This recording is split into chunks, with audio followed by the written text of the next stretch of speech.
읽은 본문으로 네가 만일 하나님의 아들이여든 이란 제목으로 하는 말씀을 나누겠습니다. 지난주 말씀을 잠깐 기억합니다. 우리는 연결되었습니다. 우리는 하나님께 인정받았습니다. 예수 그리스도의 보혈이 여러분 삶 가운데 흐르고 있습니다. 여러분 하나님의 백성이 된 줄 믿습니다. 예수님이 세례 받으실 때 하늘이 열리면서 음성이 들렸습니다. 너는 내 사랑하는 아들이라. 내가 너를 기뻐한다. 우리는 교회로 모였습니다. 이 교회는 하나님과 연결을 시키는 공동체입니다. 여러분 우리 모두가 함께 모여서 하나님과 연결됨으로 말미암아 여러분 인생의 하나님의 자녀됨을 누려가는 여러분의 삶이 되시기를 간절히 축복합니다. 그런데 현실의 어려움 속에서 우리가 일주일 지냈는데 여러분 일주일 동안 하나님과 연결되셨습니까? 하나님과 그 하나님의 인정 가운데 하나님과 친밀하게 생활을 하셨습니까? 이 현실의 어려움이 하나님께 내가 인정받았는가? 내가 하나님과 연결되었는가? 의심하게 할 때가 참 많습니다. 여러분들은 종종 가족관계를 증명해야 될 때가 있죠. 가족관계 증명서가 꽤 많이 필요한데 그럼 가족관계를 여러분 어떻게 증명하십니까? 한 청년이 이렇게 이야기한 걸 들은 적이 있습니다. 전도사님이 시험을 열심히 준비했는데 시험에서 떨어졌습니다. 하나님이 정말 나의 아버지이신 거 맞나요? 이런 질문을 합니다. 또한 어떤 집사님이 고백합니다. 재정이 필요했는데 정말 열심히 기도했어요. 근데 재정이 공급되지 않았어요. 하나님이 정말 나의 아버지신가 생각을 한다고 합니다. 한 자매님이 또한 고백할 때가 있어요. 굉장히 극심한 고통 중에 계셨습니다. 여러 가지 조현병의 문제가 있었죠. 근데 그 고통이 멋지 않는 반응을 보내면서 너무 힘들어 잠이 오지 않는데 이런 생각을 합니다. 하나님이 정말 나의 아버지가 맞는가? 이런 생각을 한다고 합니다. 여러분 그런데요.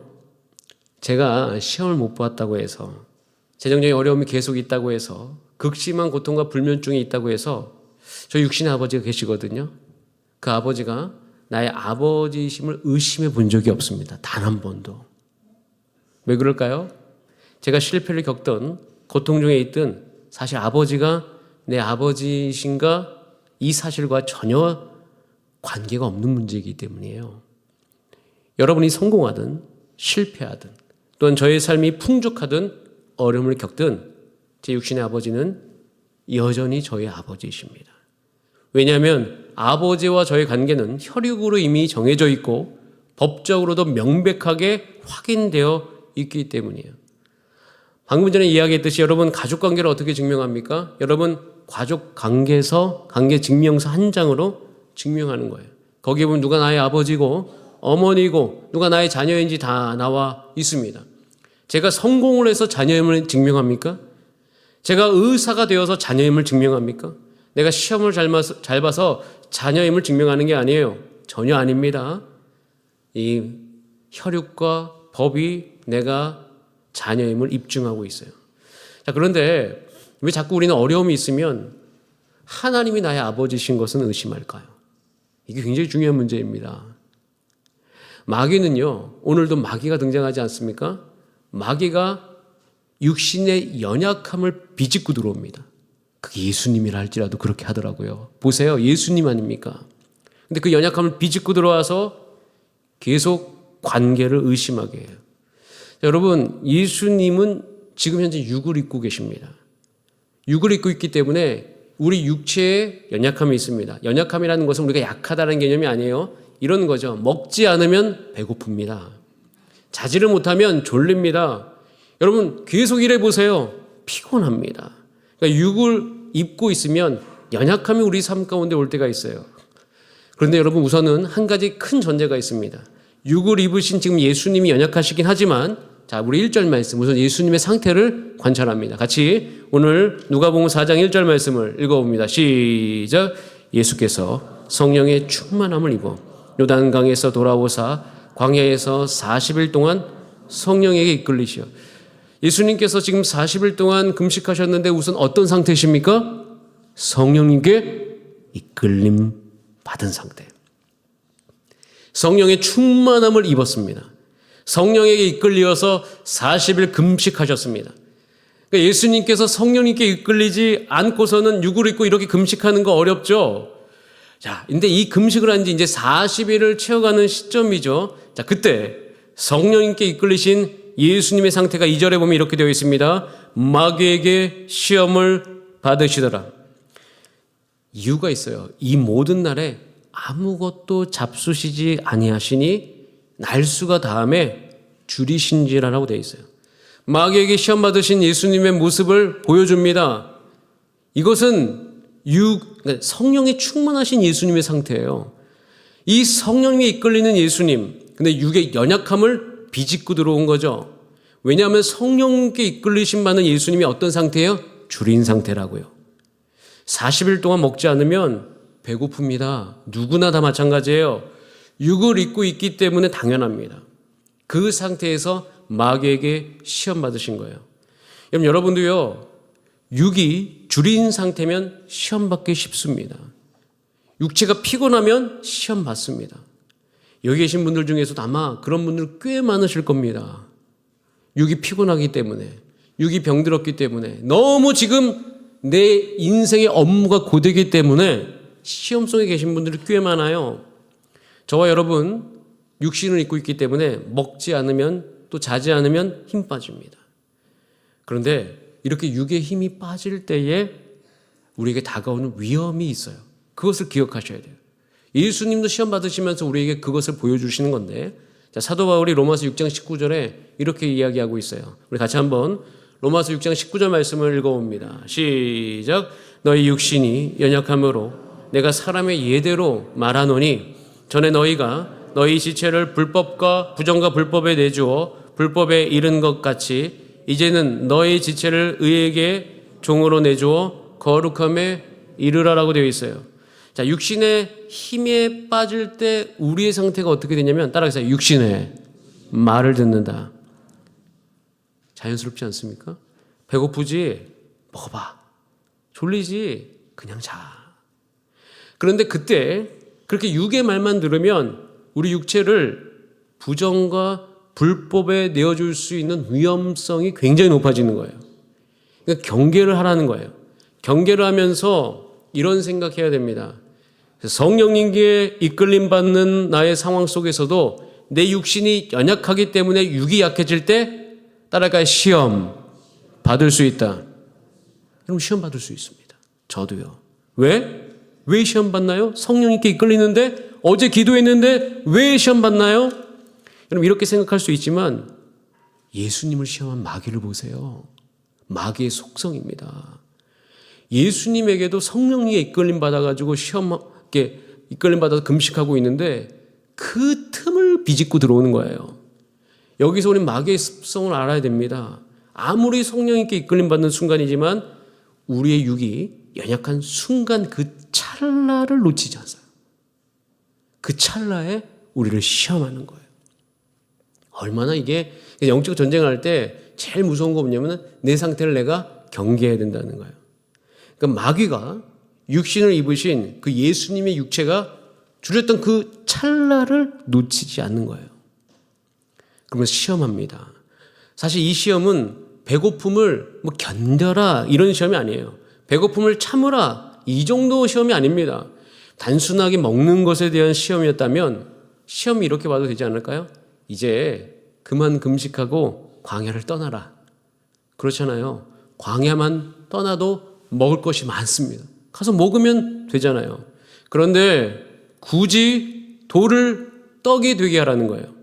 줄였는데 돌을 떡으로 바꾸어라.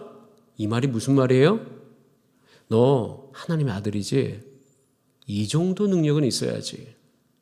하나님의 아들에 대한 그 능력을 증명해봐 라는 거예요. 이 마귀의 시험의 핵심은 너가 정말 하나님의 아들이야? 그럼 이 능력 정도는 행해야지 라는 것입니다. 그런데 여러분 여기서 한번 깊이 생각해 보셔야 돼요. 돌을 명하여 떡이 되게 하면 하나님의 아들이 됩니까? 아니죠. 돌을 명하여 떡이 되게 하는 것과 하나님의 아들인 것은 전혀 상관이 없는 문제예요. 이미 예수님께서는 하나님의 아들이십니다. 누가복음 4장에 이르기 전에 이미 누가복음 3장 22절에 그걸 명확하게 하고 있어요. 다시 한번 누가복음 3장 22절, 시험 받기 전 예수님을 향해서 이렇게 말씀하십니다. 누가복음 3장 22절 시작.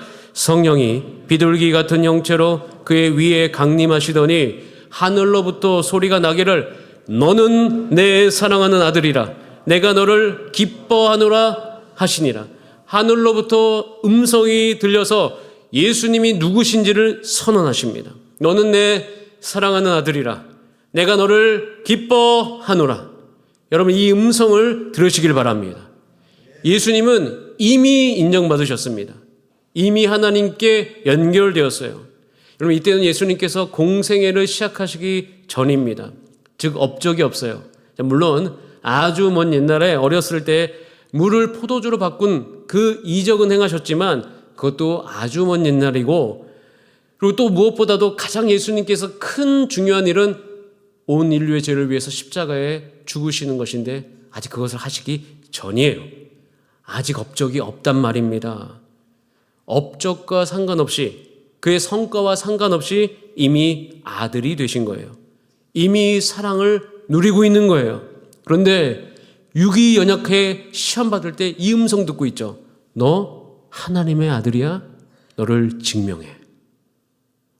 그럼 이것이요, 우리가 오늘 경계해야 될 속임수예요. 한번 따라할까요? 나의 성과가 곧 나다.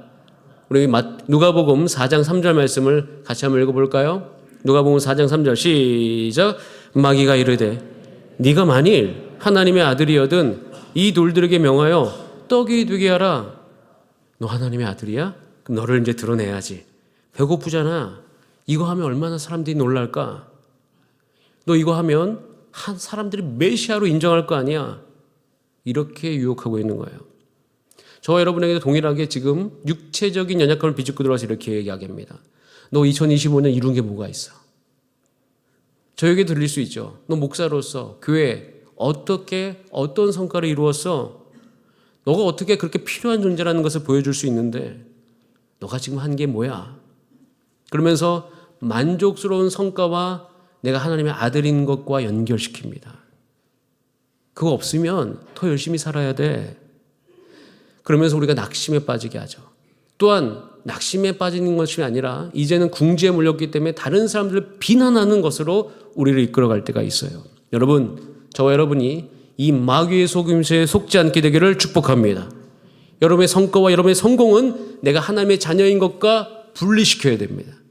우리가 하나님의 자녀인 것은 오직 하나님의 사랑 안에서 세워진 것이에요. 여러분, 우리의 가치는요, 저기 교회 문을 열고 들어오는 순간 더 이상 성과에 의해서 결정되지 않습니다. 세상의 성공에 의해서도 결정되지 않아요. 오직 예수 그리스도로 말미암아 결정되어집니다.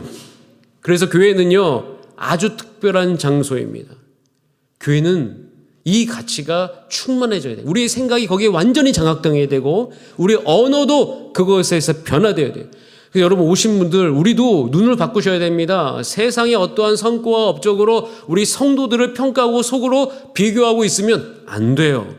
저는 오직 모든 성도님들이 이렇게 되기를 간절히 원하면서 기도하는데 그것은 에베소서 3장 17절 19절이에요.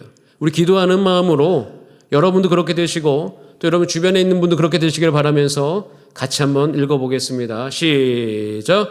믿음으로 그리스도께서 너희 마음에 계시게 하셨고 너희가 사랑 가운데 뿌리가 박히고 터가 굳어져서 능히 모든 성도와 함께 지식에 넘치는 그리스도의 사랑을 알고 그 너비와 길이와 높이와 깊이가 어떠함을 깨달아 하나님의 모든 충만하신 것으로 너에게 충만하게 하시기를 구하노라. 우리 옆분들을 축복합시다. 하나님이 우리 사랑하십니다. 성도님 시작. 하나님, 우리의 모든 가치는 지금 우리가 이미 누리고 있는 하나님의 사랑으로 말미암아 성취되었는데 마귀는 와서 너가 하나님의 자녀야? 그럼 이거 할 수 있어야지. 아닙니다. 그것과 상관없이 우리는 하나님의 자녀예요. 하나님은 이미 공증하셨습니다. 로마서 5장 8절에 우리가 아직 죄인 되었을 때 그리스도께서 우리를 위하여 죽으심으로 말미암아 우리에 대한 자기의 사랑을 확증하셨느니라. 확증은 demonstrate, 즉 공증하셨다는 거예요. 공적으로 선언하셨어요. 이것이 저와 여러분 가운데 오늘도 유효함을 믿습니다. 우리는 이미 하나님의 자녀예요. 증명하라고 이야기하는 마귀의 말 듣지 마시길 바랍니다. 우리의 자녀됨은 성과로 증명하는 것이 아니라 이미 하나님이 선언하신 사실이에요. 자, 두 번째 속임입니다. 따라하겠습니다. 내가 가진 것이 곧 나다. 자, 누가복음 4장 6절 읽어봅니다. 시작. 이르되 이 모든 권위와 그 영광 내가 너에게 주리라. 이것은 내게 넘겨준 것이므로 내가 원하는 자에게 주노라. 마귀는 예수님을 이끌고 천하만국과 그 영광을 보여줍니다. 감히. 그러면서 이렇게 이야기하죠. 주변 사람들 한번 둘러봐. 모두가 뭔가를 다 가지고 있는데 넌 아무것도 없잖아. 어떻게 그들과 어울려 살려고, 어떻게 그들을 대상으로 사역하려고. 저에게도 가끔 그런 마음이 들 때가 있어요. 너 어떻게 그거 가지고 사역하려고. 여러분들 지금 공격받을 수 있어요. 마디장으로서. 너 그거 가지고 그렇게 말씀 읽고 기도 그렇게 안 해가지고 사역하려고. 기관장으로서 또 교사로서 얼마나 지금 우리의 정체성을 공격받습니까? 딱 이때예요. 여러분 청소년들, 제가 이제 경영학을 복수 전공에 있는데 그때 마케팅 배우면서 마케팅 할 때 굉장히 중요한 전략 중에 하나가 뭐냐면 이 물건을 갖는 것과 그 물건을 소비하는 자의 정체성을 연결시키는 거예요. 이 물건을 가진 정체성, 갖지 못했을 때의 정체성. 그래서 물건이 있느냐 없느냐로 정체성을 연결시킵니다. 얼마나 이것이 청소년들에게 많이 노출되어 있습니까? 뭐 청소년뿐만 아니라 여러분들도 마찬가지죠. 내가 이 옷을 입느냐 마느냐, 누가 돈이 많느냐 적으냐, 몸매가 누가 좋으냐, 안락한 삶을 누가 살고 있느냐, 너 몇 평 살아, 어디에 집이 있어, 이 모든 것으로 말미암아 내가 가진 것조차도 못 보게 만드는 것이 이 세상이잖아요. 그럼 영화 아마데우스가 있습니다. 거기에 보면 안토니오 살리에리라는 주인공이 나옵니다. 그가 가진 게 참 많아요. 그런데 그게 가진 게 부족해서가 아니라 질투심 때문에 영혼이 완전히 망가진 인물이죠. 영화를 보면 늙은 살리에리가 자살을 시도하는데 그 이후에 신부에게 자기 인생을 고백하면서 그 영화가 전개가 되어집니다. 살리에리는 음악가가 되고 싶었고 작곡가가 되고 싶었어요. 그래서 기도합니다. 하나님 저를 음악가 작곡가로 써주시면 제 인생을 바치겠습니다. 서원까지 하죠. 그리고 실제로 굉장히 능력도 있고 성실했습니다. 자신의 모든 삶을 음악을 위해 바쳤죠. 근데 문제가 생겨요. 모차르트라는 천재를 만나면서부터입니다.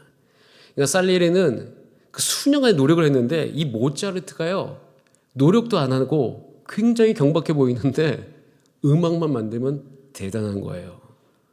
그때 그 마음에 일어났던 것이 질투심입니다. 근데 이 질투는 단순히 네가 나보다 잘하기 때문에 내가 너를 질투한다 이것이 아니라 하나님 왜 나에게는 안 주고 저 사람에게는 주었습니까? 라는 질문이에요. 그럼 질투에 굉장히 안 좋은 게 뭐냐면 비교에서 시작하는데 이게 질투가 완성될 때는 내 인생의 모든 생각을 왜곡시켜 버려요. 그러니까 살리에리가 질투가 나서 모차르트를 이제 질투하는데 이제는 내가 누구인지는 사라지고 저 사람과 비교해서 내가 어떤 사람인지만 계속 내 마음속에 남으니까 원망하는 거예요. 어떻게? 하나님 왜 나를 이렇게 만들었어요? 왜 나를 이 정도밖에 태어나지 못하게 하셨습니까? 내가 바친 충성의 대가가 고작 이겁니까? 라고 이제 왜곡되기 시작하는 거죠. 질투가요, 하나님과 관계를 무너뜨리고 내 존재를 가둬버리죠. 파멸의 길로 가는 거예요. 스스로 만든 감옥 속에 가둬버리는 겁니다. 남의 은사 바라보면서 축복은 못해줄 만정 자기의 은사도 사랑하지 못하고 하나님이 나에게 주신 것조차도 내팽개쳐버리는 영혼을 병들게 하는 것이에요. 여러분 말씀으로 여러분과 내 하나님께서 다가오셔서 이야기하십니다. 너는 내 사랑하는 아들과 딸이라. 내가 너를 온전하게 만들었다. 여러분, 여러분에게는 아주 독특하고 고유한 하나님이 주신 은사가 있음을 믿습니다. 여러분들이 이것을 아셔야 됩니다. 우린 각자가 해야 될 역할이 따로 있습니다. 남의 역할이 여러분의 역할이 아닌 것이죠. 하나님이 여러분 가운데 말씀하셨기 때문에 이미 충분함을 고백하시는 은혜가 여러분 가운데 부어지기를 소원합니다. 우리 함께 격려할까요? 우리 당신은 하나님의 자녀입니다. 시작. 당신은. 그리고 예배 때만 하지 마시고 밥 먹을 때도 하시고 일할 때도 하세요. 일할 때 보면은 너 왜 그거 그렇게 해?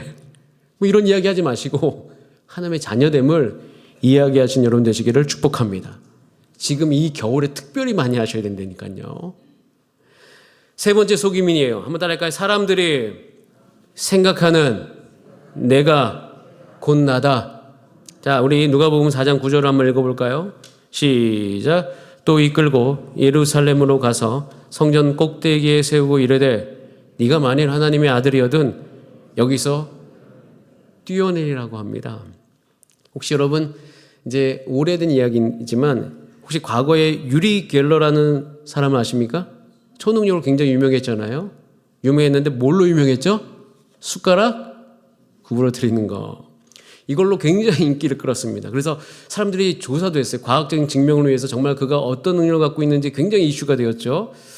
근데 그분이 한 것은 지금 이제 시간이 지나서 살펴보니까 숟가락 구부리기, 그리고 그림이 이제 봉투 속에 있는데 그 그림 맞추는 거. 그런데 좀 죄송한 이야기지만 그닥 쓸데있는 일은 아니에요. 신기한 일일 뿐입니다. 그리고 밥 먹을 때 쓰는 숟가락 구부러뜨려서 쓸데없게 만든 것 뿐이에요. 여러분 굉장히 중요한 이야기입니다. 쓸데없는 영광을 구하게 하죠. 왜? 그 쓸데없는 일에 사람들이 큰 관심을 기울이니까. 요즘 얼마나 쓸데없는 일, 죄송합니다. 일을 하면서 관심을 하는지 참 볼 때마다 안타까울 때예요. 왜냐하면 관심이 곧 돈이 되는 세상이기 때문에 여러분 이 세 번째 유혹, 요즘 시대 사람들이 정말 잘 빠져들어가는 거예요. 사람들의 관심이 곧 나다. 예수님도 사역 초기에 아무도 그를 모르잖아요. 예수님 누가 합니까? 그런데 마귀가 이야기하는 거예요. 너 성전 꼭대기에 뛰어내려. 사람들이 그걸 보면서 우와 할 거예요. 놀라지 않을까? 뛰어내려. 하나님이 널 구원해 주실 거야. 그럼 사람들이 너에게 와서 묻겠지. 신기한 일이니까. 여러분 그런데 뛰어내리면 세상이 구원받습니까? 뛰어내리는 것과 구원과 어떤 상관이 있습니까? 사람들이 우와 하고 말겠죠. 예수님께서 마귀의 말을 듣고 뛰어내리면 어떻게 해요? 천사들이 받아주겠죠. 사람들이 놀라겠죠. 그것으로 유명해지시겠죠. 그런데 어떻게 해야 돼요? 계속 뛰어내리셔야 됩니다. 뛰어내리다가 정작 우리를 구원하시기 위한 십자가 못 지십니다. 뛰어내리는 거 쓸데없는 일이에요. 뛰어내리면 안 됩니다. 예수님 안 하십니다. 왜? 자신의 존재를 명확하게 하셨기 때문이에요. 우리는 때로는 사람들이 하는 말로 우리를 중요하게 여겨서 가치를 매길 때가 있어요. 그러면서 우리의 마음이 헛된 영광에 취하게 됩니다. 우리의 기분이 사람의 말에 의해서 하늘로 솟구쳤다가 어느새 비난의 바닥으로 내동댕이 쳐지는 일들이 많아요. 여러분 이런 속임수에 빠지지 마시길 바랍니다. 그러니까 예전에 설교가 두려웠어요. 이유가 뭐냐면 깨닫기 전이었는데 관심이 저였기 때문입니다. 그러니까 계속 두렵죠. 근데 어느 날 말씀을 깨닫고 제가 집중하기 시작했는데 하나님이 저를 설교자로 부르신 것에 집중하기 시작했어요. 나를 부르신 분이 하나님이다. 내가 이렇게 설교하는 거, 능력이 부족한 거 아는데 나에게 설교하라고 하신 분은 하나님이시다. 이것을 되뇌이기 시작했어요. 어느 날 설교에 대한 두려움이 정말 거짓말처럼 사라지기 시작했습니다. 사람들이 생각한 나를 나라고 생각하면 헛된 것에 마음을 두는 거예요.